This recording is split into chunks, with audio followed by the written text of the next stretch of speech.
આજ તો ભાઈ એને ધમકાઈને જ પૈસા માગજો. કેટલા દાડાથી પૈસા લઈ ગયો પણ પૈસા આલવાનો નોમ જ નહીં લેતો ને રહ્યો.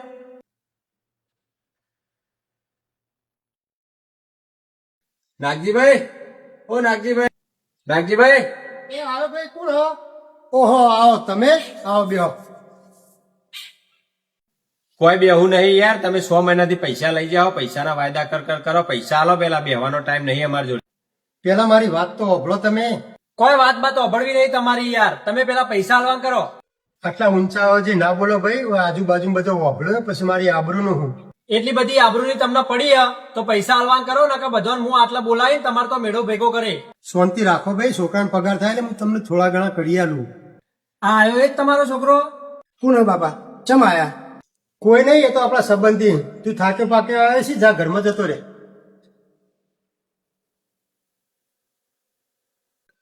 ભાઈ મસ્ત મોકો હાથમાં આવ્યો. એન છોકરા આગળ આપણે એની આબરૂ કાઢીએ એટલે આપણા પૈસા આવ્યો ફટફટ આલ દે. તું હેડ અહીંથી આપણે આવીએ. એટલે પણ ભાઈ પૈસા છો એટલે આજે પૈસા જ લેવા દો. તું હેડ બધું કહું તને આગળ. એટલે ભાઈ તમે પૈસાની ઉઘરાણી કરવા હતા, શું કરવા હતા, હું થયું હું ના થયું કોઈ સમજણ નહીં પડતી યાર. પૈસા લીધા વગર પાછા આવતા રહ્યા. જો ભાઈ, એમનો છોકરો આવ્યો ને તાર તું કહેતો હતો ને કે એમના છોકરા આગળ આપણે એમની ઇજ્જત કાઢીએ, એ વાત યોગ્ય ના કહેવાય. આપણા પૈસા આપણી જગ્યાએ રહ્યા, પણ બાપ અમીર હોય કે ગરીબ હોય, છોકરાની નજરમાં તો બાપે બાપ જ કહેવાય. સમજો મારા ભાઈ? જો ભાઈ, બીજી એક સાચી અને સમજવા જેવી વાત કહું. જે છોકરાની નજરમાં એના બાપની આબરૂ જાય ને, એ છોકરાની જિંદગીમાં જીવતે જી મોત જોયું હોય ને એવો અનુભવ થાય.